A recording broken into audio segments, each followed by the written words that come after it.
북한이 우리에 비해서 군사력 면에서 절대적 우위에 있다라는 분석이 미국 싱크탱크의 분석으로 나왔습니다. 우리나라뿐만 아니라 미국 본토까지 실질적인 위협을 가할 수 있다는 얘긴데요. 북한의 군사력 어느 정도 수준에 올라섰을까요? 자주국방 네트워크 신인균 대표와 함께 분석해 보겠습니다. 네, 어서 오세요. 안녕하세요. 사실 헤리티지 재단 분석인데 뭐 바로 질문 드리죠. 미국 본토를 위협한다라는 거는 핵탄두를 작게 만들고 멀리 날린다는 그 두 가지 아니겠습니까? 그렇죠. 근데 이런 게 지금 실질적으로 가능해졌다라고 봐야 되는 건가요? 일단 어떻습니까? 미 본토를 위협하려고 하면은 대륙간 탄도미사일, 즉 ICBM이 있어야 되죠. 예. 근데 ICBM은 아직 뭐 전력화가 됐다라고 보기는 힘들고, 예. 다만 그것이 이제 임박했다라고 이야기할 수가 있는 것이고요. 근데 이 내용들을 제가 전체적으로 이렇게 보니까 재래식 전력은 좀 과대평가를 한 것 같고, 핵 전력은 좀 과소평가를 한 것 같아요. 북한의 핵 지금 전력은.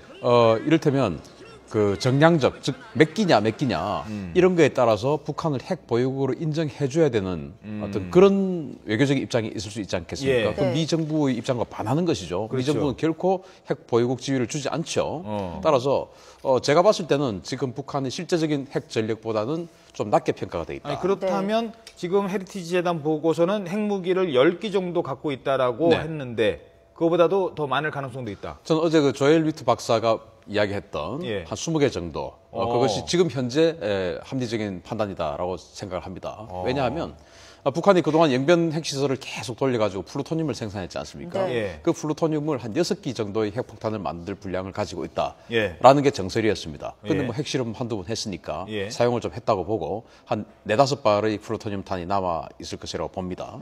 그리고 2010년도에 해커 박사를 불러서 우라늄 원심 분리기를 보여줬습니다.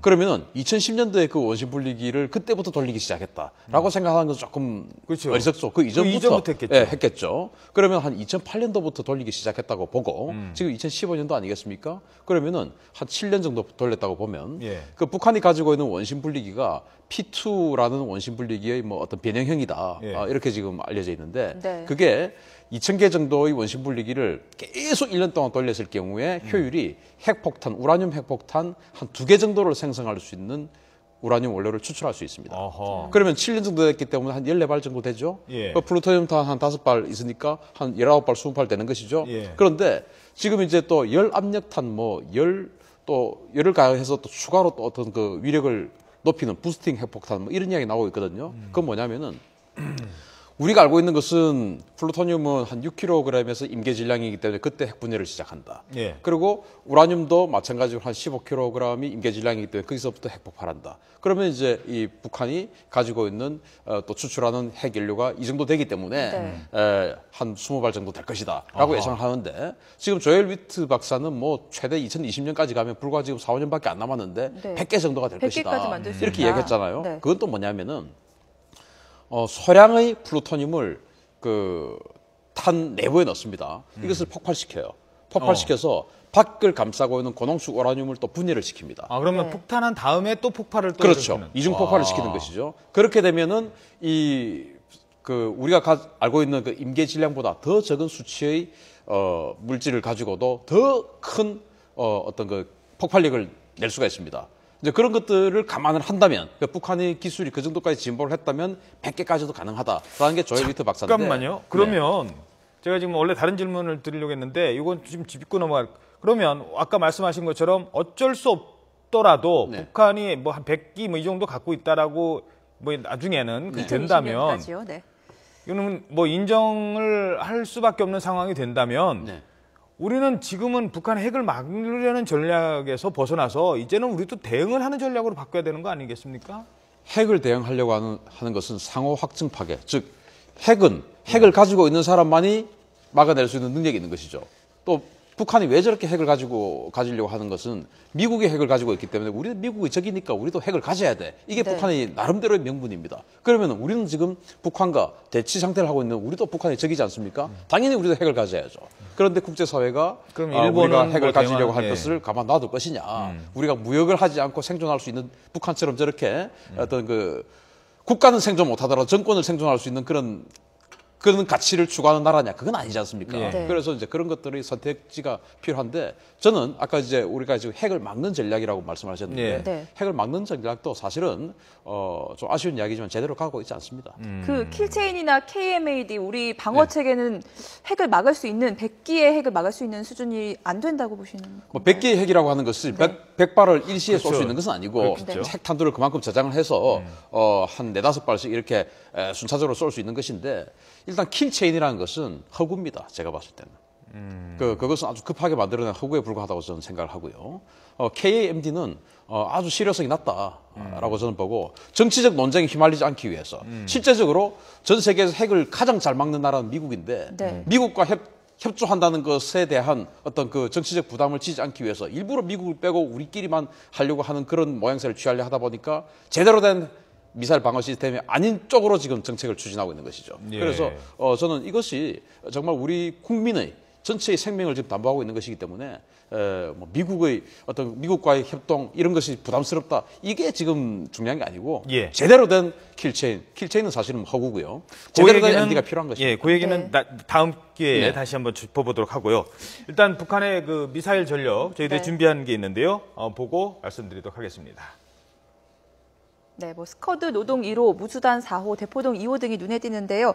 사거리가 어느 정도 되고 어느 정도의 위협이 되는지 좀 설명 부탁드리겠습니다. 스커드 미사일은 북한이 뭐 수백 발 뭐 가지고 있는 그런 미사일인데 한 800기 정도 가지고 있죠. 네. 이것은 ABC형에 따라서 한 300km에서 한 500km 또 개량형은 한 700km까지도 가는 게 있어요. 우리 예. 어디에까지가 사정권에 이제 들어있는 거죠? 700km 정도 되면은 북한에서 쐈을 때 우리 제주도까지 다 사정거리가 되죠. 그런데 일본은 공격을 못 해요. 네. 그리고 스커드 미사일을 북한이 한 800발 가지고 있다는 것은 우리 영토 전체를 공격할 수 있는 탄도 미사일이 기본적으로 800발은 있다라는 것이고 노동 미사일이 이제 그다음 1,300km 가는데 이건 이제 일본까지 공격할 수 있습니다. 그런데 이 핵을 탑재한다면 노동 미사일이 가능성이 제일 큽니다. 그래서 저 노동 미사일 한 200발 정도 있다라고 예상이 되고 예. 이번 그 헤리티지 재단 보면은 파키스탄보다 북한의 핵 능력이 더 뛰어나다라고 했지 않습니까? 네. 왜냐하면 파키스탄이 98년도에 핵 실험을 하고 2001년도에 핵 지휘 보유국 지위를 받았는데 그 3년의 텀이 뭐였냐면은 핵 미사일을 탑재하는 거였습니다. 탑재하는 것이 바로 북한의 노동 미사일을 수입해 가서 자기네들 나라 말로 가오리라는 이름을 붙여서 예. 핵 미사일을 만들었습니다. 그런데 북한은 지금 핵 실험도 했고 이미 98년에 파키스탄에 미사일 노동 미사일 수출했는데. 한 발을 $10,000,000씩 받고 수출할 정도의 미사일 기술이 안정화된 나라이기 때문에 이미 노동 미사일 탑재하는 단계까지 가 있다고 봐야 됩니다. 그래서 노동 미사일이 지금 200발이 있다라고 한 것은 그 200발 중에서 어딘가에는 핵 탄두를 탑재를 해서 우리나라 전역을 공격할 수 있는 능력을 보유를 했다는 것입니다. 아하. 그 다음에 이제 무수단 무수단 미사일이라고 4호. 있는데 저게 사정거리가 한 2,500km 정도 되는데 괌 정도가 사정거리가 되죠. 그래서 이제 그건 미국이 굉장히 경계하는 그런 미사일이고 그 다음에 이제 대포동 미사일 계열인데 우리가 알고 있듯이 지난번에 은하 3호 로켓 발사했잖아요. 네. 한 번 실패하고 한 번 성공했죠.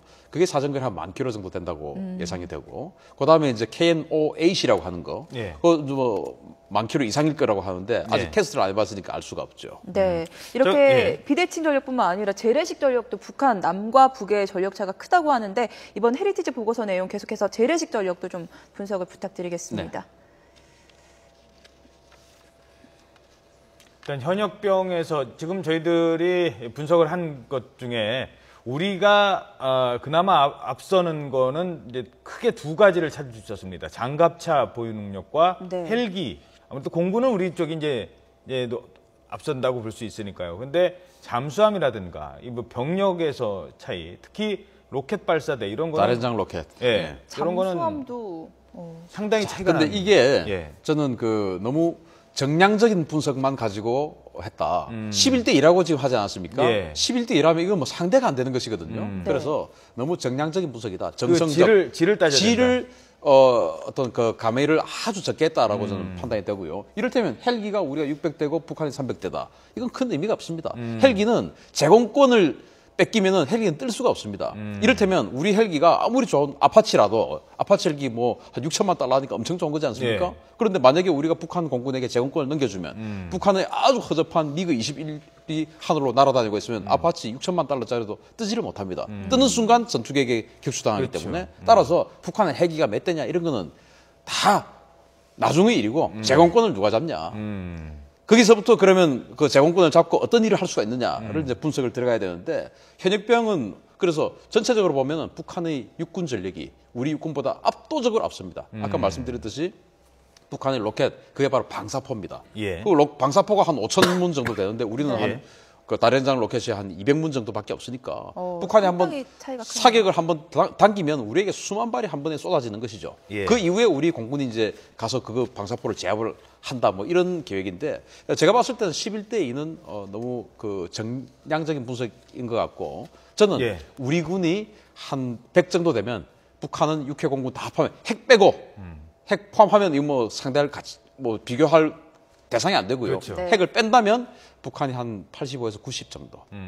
그런데 그럼 우리가 더 앞서니까 안심해도 되네? 아니죠. 예를 들어서 정찬배 앵커하고 저하고 봤을 때 제가 만약에 어떤 그 싸움 능력이 한 100 정도 되고 정찬배 앵커가 85 정도 예. 되면은 예. 그럼 신인균이 이기네? 예. 아니죠.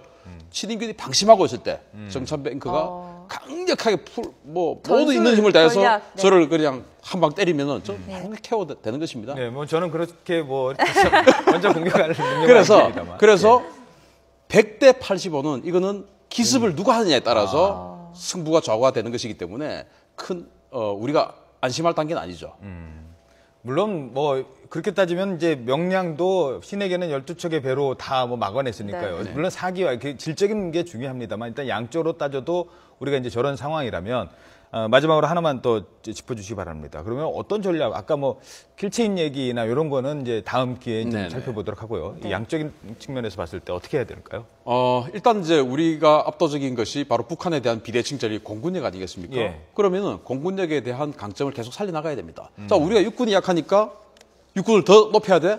육군은 어떤 그 공군과 해군과 합동해서 어떻게 우리는 전술을 짤 것인가를 생각을 하고 물론 이 질적인 부분을 계속 증강시켜 나가야 되죠. 예. 그러나 지금 북한이 300mm 방사포 해서 200km를 날리고 하는데 저는 그 목표가 다 공군기지가 될 거라고 보거든요. 아하. 우리의 강점을 상쇄시켜 버리는 거죠. 예. 공군기지 가보셨지만 예. 거기는 돌 하나도 있으면 전투기가 이륙을 그렇죠. 못해요. 못하죠. 방사포가 막 떨어지면 공군기들이 전투기들이 이륙을 못합니다. 예. 그러면 우리의 강점이 다 사라지면 북한의 강점은 육군이 남죠. 네. 우리가 집니다. 따라서 우리의 강점인 공군 전투기들을 어떻게 작전을 보장할 수 있느냐 그것을 우리가 확보하는 것.